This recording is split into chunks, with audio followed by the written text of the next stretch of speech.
Hello, this is Franz, and today is Monday, February 11th of 2019.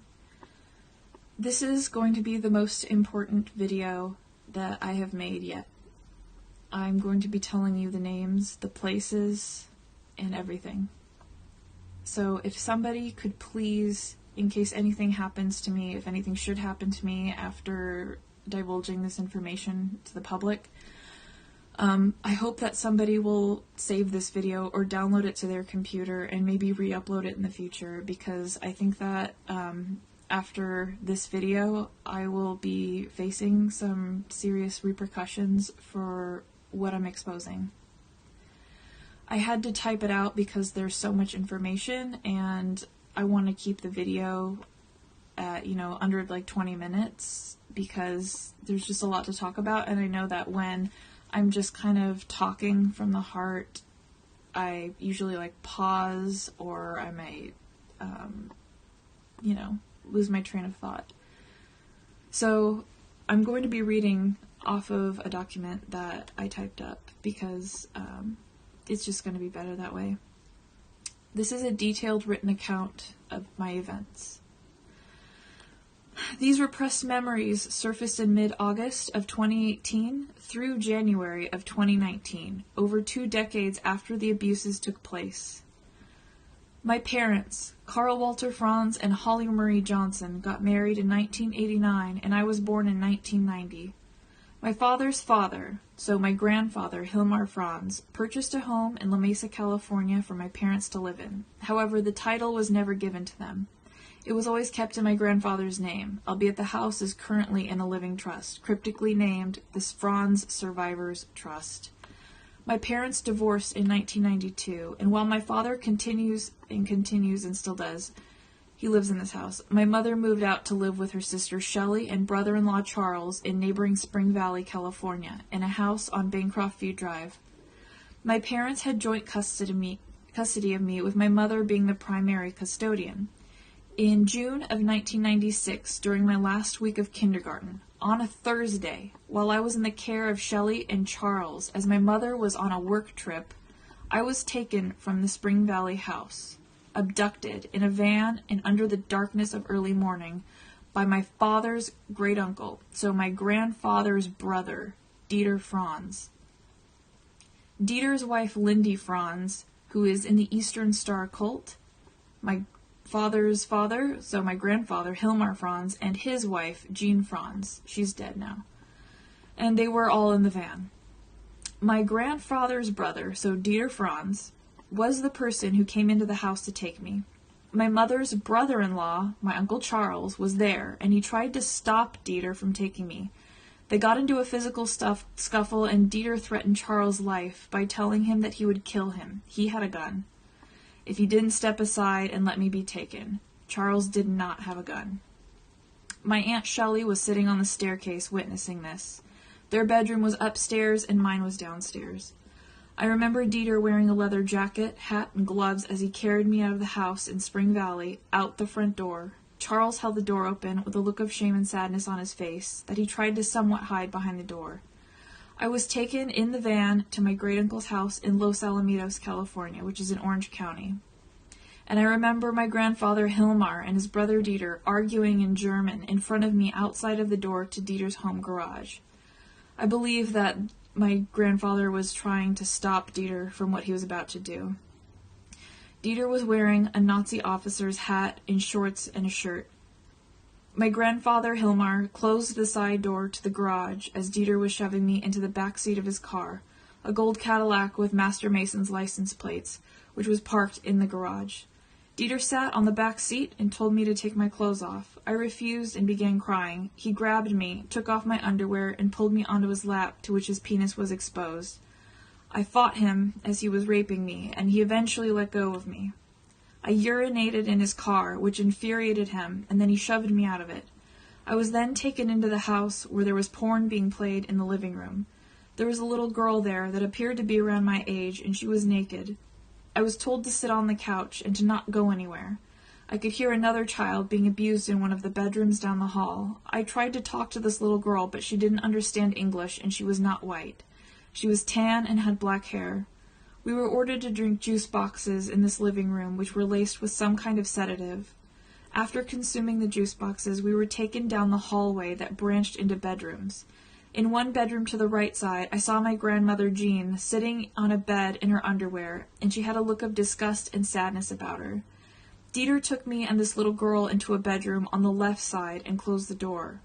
This room had a bed, lots of child-sized lingerie hanging everywhere, pornographic photos of children on the wall, and it was at this point that I passed out. I do not remember the details of what went on in this bedroom.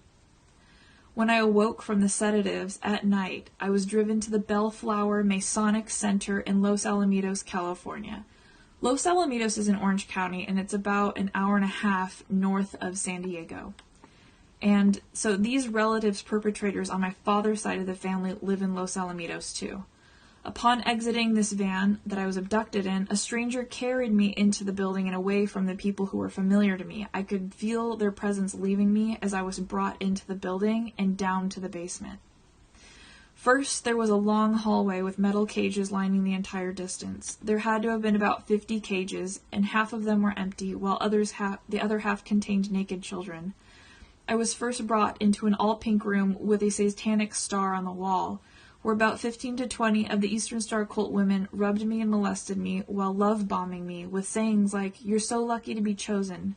Lindy was in this room and conversing with the other Eastern Star women. I was then taken into a gold-gilded hallway with red carpet, chandeliers, mirrors. In this hallway, I only witnessed one old-looking woman who was dressed in a long black dress with long sleeves, lots of jewelry, tons of makeup, and short black hair.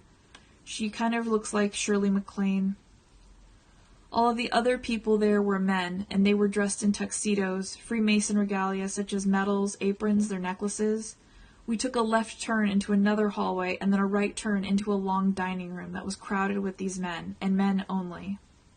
There was a gilded two-headed bird on the wall at the end of the table with gold rays behind it, and this room had blue carpet with gold stars and one large light fixture in the center of the room. When I was brought into the room, the faces of the men lit up with excitement, and I was brought to the end of the table and placed on an altar which had a large book, probably the Bible, on it. And this book was removed when I was placed on the altar. There was a cameraman there with a very large black camera resting on his right shoulder. I was stripped naked out of my pajamas in this room in front of at least 100 men as they jeered and whistled at me. They proceeded to hold me face down on my stomach and inserted a foreign object far into my anus. I remember the feeling of going deaf for a moment when this happened. As I was held down, the men proceeded to form two lines and took turns raping me. Some of the men wanted me face up and others face down. Some performed rape and some performed other sexual performances. I was forced to remain face up when it was Dieter's turn to rape me. My grandfather did not want to make eye contact with me when it was his turn. There were about 20 men left in line when they had to stop because I was bleeding. When the sexual abuse was over and the room seemed to have kind of cleared out, a smaller group of men, around 10 people, came into this dining room dressed in long hooded robes. They were kind of dark brown in color. One of them brought a little boy who appeared to be around my age into the room on a rolling cart or altar. This little boy was strapped to the cart he was on, and one man in a hooded robe began to cut the boy open in the chest and proceeded to torture him. There was a man standing a little ways behind him, wearing what appeared to be a cow skull or goat skull. At this time, I was placed inside of an animal carcass, but I could still see things going on in the room. As this little boy was being cut open alive, the man doing this was also bending over him and appeared to be eating the boy's entrails and blood. When the boy died and his screams stopped, a black mist appeared in the center of the room, at the same distance that this little boy's body was from me, and I'm still at the head of the table on the altar. The men were chanting, and I remember them saying Lucifer. The black mist in the center of the room grew larger, and this demon was summoned. I saw its red eyes, and it was speaking in another language. Its voice sounded like thunder. The room filled with the black darkness, and then I was taken into another room. This room was a surgical-looking room, and a male with brown hair and glasses cleaned me up. He was wearing a mask and surgical robes. He sat me in a chair, strapped my arms down, and then proceeded to make a small incision in the middle of my left forearm. He took out a large syringe, and inside was a clear capsule that contained a small circular part that connected to a small rectangular chip with a wire. He put a Band-Aid on my arm, and then I was taken into another room. This next room had a baby chained to the wall with extremely bruised and mangled legs. Another baby was brought out on a cart, and this baby was white and wearing a diaper. They ordered me to kill the baby, and I refused. They even put a knife in my hand and threatened to kill me, and I still refused. This baby was taken away, back to the baby chained to the wall. The damage to this baby's body was so severe that I couldn't tell if it was a boy or a girl. As this baby cried and screamed, I was forced to watch as a laughing man in a short-sleeved police officer uniform and hat stabbed the baby in the head, killing it. I was then chained to the floor in this room. The floor had black and white checkered pattern to it, and the room was dimly lit. Wooden pallets were used in this room as wall dividers. To my left side, there was another child chained to the floor, but when I tried to talk to this child, I received no response. This child was in fact dead. I was just barely able to touch this dead child's hand on my left side, and I felt crusty. As I laid on the floor terrified, I could hear other children being abused and hurt on the other side of the wall of pallets. I remember trying to find a safe place in my mind, and I thought about a bright white room to try to cope with what I was experiencing. When it was time to leave, I was carried out of the building, and I remember trying to see where I was and observe everything that I could outside of the building before I got into the van and taken back to the Spring Valley house. I saw the long hallway of crates of children again before being taken up the staircase and outside.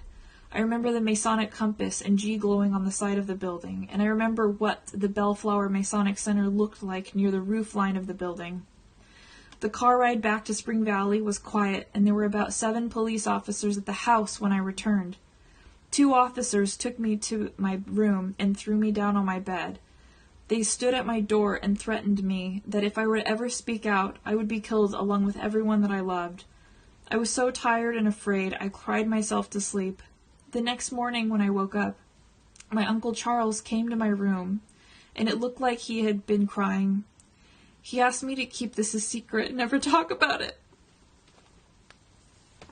Sorry. I was dressed in a long-sleeve corduroy dress and leggings before being taken to school. When I arrived at school, several kids came running to me, asking him if I was okay. What happened to me? The kids said that I was on the news. The following nights were really difficult for me, as I had sleep problems and I was extremely afraid of the dark. I would look at the bruises on my arms and just feel terrified. The memories from my abuse haunted me, and I felt very stuck, alone, afraid to talk about what happened. I believed the police that if I spoke out when I was little, I would end up just like the children who were murdered. I promised myself that someday when I was old enough, big enough, and strong enough, that I would know what to do. Sorry. I would lay awake in bed at night as a little girl, and these memories would play in my mind over and over. I tried to block these memories out of my mind. It was a normal thing for my grandfather and grandmother to drive down to La Mesa every other weekend from their home in Los Alamitos and stay with my father and I for the weekend. Weekends were my father's custody time with me. I remember trying to ask my grandmother what certain government uniforms looked like, as I was desperate to find out what these blue and white embroidered aprons were about. But at the same time, I knew that I wouldn't get a straight answer from her, and I didn't. Grandmother Jean was revered by many people as a very sweet old lady, but it was just a facade. She would never speak about the things that she was forced to do. Dieter and Lindy were also present at many family events, frequent barbecues, pool parties, holidays with his wife, and they were even present at the last visit that I had to my grandfather's house in Los Alamitos a few years ago. It was at this last visit that my great-uncle divulged to me in a proud matter-of-fact way that he's a Freemason. Growing up, my grandfather and his brother would joke about staying away from garlic, and I never understood it until now. Freemasons participate in blood drinking, child sacrifice rituals, vampirism. I also have memories of seeing my father's genitalia up close and in my face, taking a shower with me when I was about 6 or 7. I remember touching his genitals as he turned away from me when he started to get an erection. Throughout my childhood, there were instances of being in my father's care, and he would against my will tell me that he needed to rub Nivea cream on my crotch, which was just pure molestation. Why couldn't I do that myself? Sometimes my grandparents were there too on a visit, and they didn't bat an eye at this.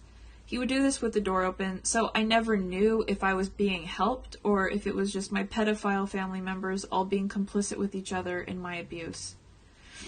Eventually, this stopped as I got older, but I never understood why I wasn't allowed to put moisturizing cream on myself if it was, in fact, some necessity. Around the time of my cousin being born, my aunt's daughter, I witnessed her Monarch program paperwork on the coffee table. The distinct font and butterfly sitting on the M of the Monarch logo is still clear in my mind. I saw the words Dark Princess, and I am certain that this was the enslavement paperwork for this cousin. I remember hearing my mother and her sister talking about the MKUltra Monarch program paperwork, specifically regarding what they should do if someone were to wake up and try to expose what is going on. They said that Dr. Phil is a code word for making someone disappear. And this will make the abused person think that they're trying to help them, but they really aren't. It's the exact opposite. They also mentioned Rick Ross as being the facilitator of these abused victims disappear, but having an attorney friend that is close to Dr. Phil is their code word for silencing anyone coming forward. They did not know that I could hear them talking about this, but I remember thinking that this was very important information at the time and kept it to myself. I eavesdropped on my mother talking to a friend in 1997 about her MKUltra involvement, and this friend asked about how her new fiancé felt about it. My father and mother always pushed me to do certain things that ended up being detrimental to my success in life, and coerced me to make choices that kept me in a constant state of dependency so that I could not escape them. In high school, I was pressured by my mother to not focus on school and start working as soon as it was legal. My father pressured me not to work and live with him during college so that he could keep me as a maid, forced me to see and visit my perpetrators, and continue to verbally abuse me, all while looking like the person and people who are helping me by paying for my community college and loaning me a car to drive. I have made my presence known via the internet, Reddit, YouTube, and I will not remain silent on what happened to me. It's happening all the time. The police, CPS, Freemasons, doctors, therapists, nurses, Department of Defense, the CIA, the Department of Health, they are all complicit in the abuse that took place because they are all in the cult of concealing each other's crimes. Freemasonry and Order of the Eastern Star.